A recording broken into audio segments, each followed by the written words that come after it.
오늘 본문을 보면은요, 이스라엘 백성들이 가나안 땅에 들어가면 가나안 원주민들을 어떻게 대해야 하는지, 그리고 그 땅을 어떻게 분배해야 하는지를 하나님께서 명령하고 계십니다. 먼저 51절과 52절을 보면 이스라엘 자손에게 말하여 그들에게 이르라. 너희가 요단강을 건너 가나안 땅에 들어가거든 그 땅의 원주민을 너희 앞에서 다 몰아내고, 그 땅의 원주민을 너희 앞에서 다 몰아내고, 그리고 그 새긴 석상과 부어 만든 우상을 다 깨뜨리며 산당을 다 헐고, 우상 숭배로 영적으로 오염된 이 가나안 원주민들을 반드시 모두 몰아내야 한다라고 명령하셨습니다. 그리고 52절에 나오는 대로 모든 우상을 다 제거해야 합니다. 이것이 이스라엘 백성들이 가나안 땅에 들어가서 제일 우선적으로 해야 될 그 일이었습니다. 그리고 땅을 분배해야 하는데 54절에 보니까 제비를 뽑으라고 말합니다. 54절에 너희의 종족을 따라 그 땅을 제비 뽑아 나눌 것이니 수가 많으면 많은 기업을 주고 적으면 적은 기업을 주되 각기 제비 뽑은 대로 그 소유가 될 것인즉 너희 조상의 지파를 따라 기업을 받을 것이니라. 아멘. 이렇게 엄격하게 명령하시는 하나님의 의도는요, 하나님께서 새롭게 세우시는 거룩한 나라에서는 죄가 용납될 수 없기 때문입니다. 거룩하신 하나님께서 더러운 이방 우상과 함께 공존할 수 없습니다. 그리고 거룩하신 하나님을 닮아야 하는 이스라엘 백성들은 영적으로나 육적으로나 순결해야 합니다. 그것이 이스라엘 백성들을 위하는 길입니다. 우리 교회도 마찬가지로 우리 교회 모든 성도님들이 영적으로나 육적으로 순결해야 합니다. 그리고 우리 자녀들도 영적으로나 육적으로 순결해야 합니다. 그것이 우리를 위하는 길입니다. 그래서 하나님께서는 이스라엘 백성들이 하나님의 명령을 철저하게 지키지 않으면, 그 순결함을 잃어버리면 하나님께서 이스라엘을 가만두지 않겠다라고 말씀하셨습니다. 55절과 56절 말씀인데요. 다 같이 한번 읽겠습니다. 55절, 56절 시작. 너희가 만일 그 땅의 원주민을 너희 앞에서 몰아내지 아니하면 너희가 남겨둔 자들이 너희의 눈의 가시와 너희의 옆구리에 찌르는 것이 되어 너희가 거주하는 땅에서 너희를 괴롭게 할 것이요 나는 그들에게 행하기로 생각한 것을 너희에게 행하리라. 아멘. 만약 이스라엘 백성들이 하나님 명령에 충실하지 않으면 하나님께서 가나안 족속들로 하여금 그들이 마땅히 몰아냈어야 하는 그 족속들로 하여금 이스라엘 백성들을 괴롭히신다는 거예요. 눈의 가시처럼 만드시겠다는 거죠. 그런데 하나님께서 이스라엘 백성들에게 원주민을 완전히 못 차내고 우상을 완전히 제거하라고 했는데 우리는 역사적으로 알지요. 이들은 그렇게 하지 못했습니다. 불행히도 이스라엘은 이런 하나님의 명령을 어겼습니다. 그래서 원주민들을 끝까지 다 몰아내지 않았어요. 몰아내지 못해서가 아니었습니다. 일부러 몰아내지 않았습니다. 그리고 그 남은 원주민들에게 물들어서 가나안 우상을 섬기게 되었습니다. 우리는 가나안 땅에서 이스라엘이 끊임없이 전쟁과 약탈을 당하는 비극적인 역사를 맞게 되는 것을 봅니다. 블레셋으로 그리고 또 어떤 그 이방 민족으로 계속해서 이스라엘 백성들은 공격을 받고, 그리고 또 이스라엘은 나중에 어떻게 됩니까? 아수르에 의해서 또 바벨론에 의해서 이제 다 멸망해 버리는 그런 역사를 맞이하게 됩니다. 그것이 어디서부터 출발했는가? 바로 여기에서부터 출발한 것입니다.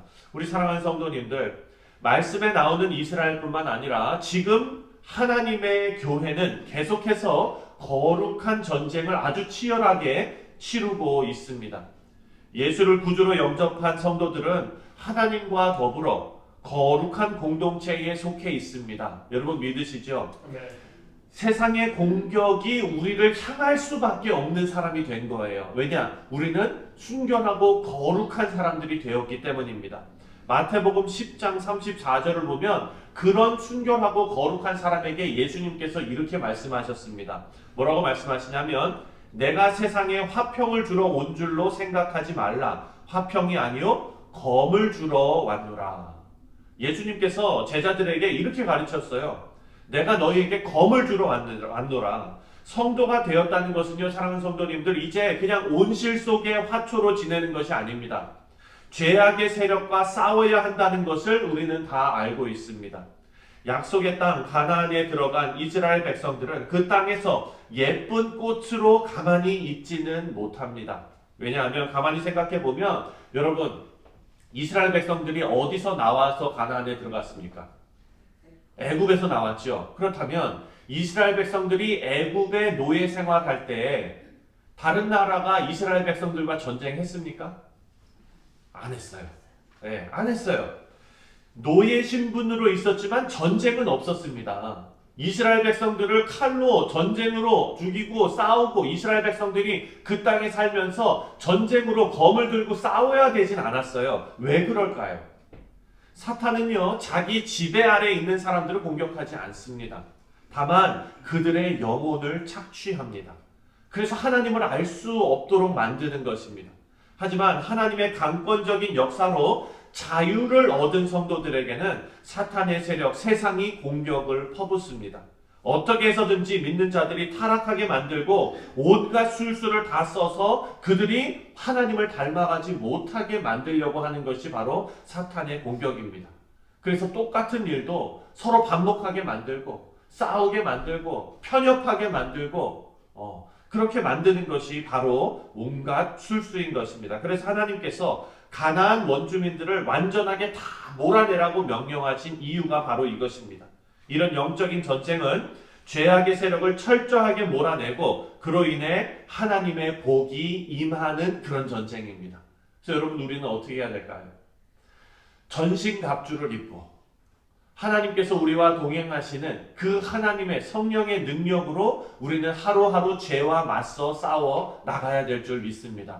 그래서 여러분들 가정에서, 직장에서, 그리고 사업에서, 교회에서, 학교에서 나는 하나님의 자녀다라는 그런 정말 그 마음에 자존감을 가지고 세상이 나를 계속해서 무너뜨리고 세상과 똑같은 사람을 만들려고 할 때에 저항하며 싸우며 나아갈 수 있는 우리 모두가 되기를 바랍니다. 이것이 가나안 원주민을 몰아내고 우상을 제거하라는 하나님의 의도입니다. 두 번째로 땅을 제비를 뽑아서 공평하게 분배하라라고 하십니다.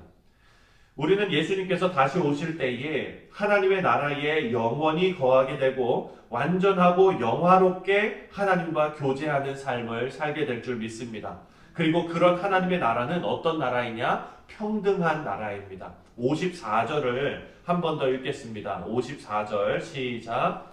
너희의 종족을 따라 그 땅을 제비 뽑아 나눌 것이니 수가 많으면 많은 기업을 주고 적으면 적은 기업을 주되 각기 제비 뽑은 대로 그 소유가 될 것인즉 너희 조상의 지파를 따라 기업을 받을 것이니라. 사람의 수에 따라서 평등하게 기업을 분배하라 라고 말씀합니다. 이것은 하나님의 공의로움을 드러내는 장치입니다. 가나안 땅에서는 공의로운 하나님의 공의가 넘쳐야 합니다. 그래서 제비를 뽑게 만드신 것이 하나님께서 참 저들을 사랑하신다라고 생각되는 게 뭐냐면, 만약에 입김이 센 그런 지파에서 우리는 이 땅이 좋으니까 이 땅 갖게 해달라고 하면 그 공동체 안에서 그 정말 영향력이 센 그런 지파이기 때문에 뭐라고 말도 못하지만 그 속에 앙금이 남지 않겠습니까?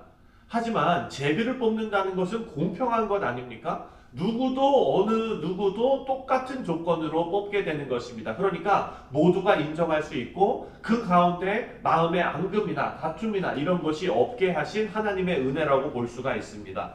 하나님의 공의로우심이 이 방법에서도 그대로 적용이 된 것입니다.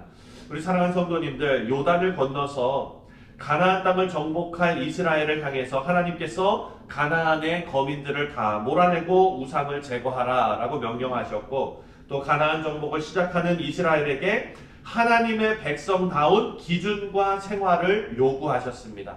우리도 마찬가지입니다.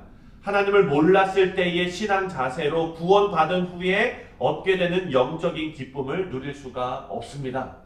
하나님 한 분으로, 하나님 한 분만을 주님으로 섬기고 살고 있다면 여러분께서 가나안 정복의 명령을 잘 수행하고 계시는 것입니다.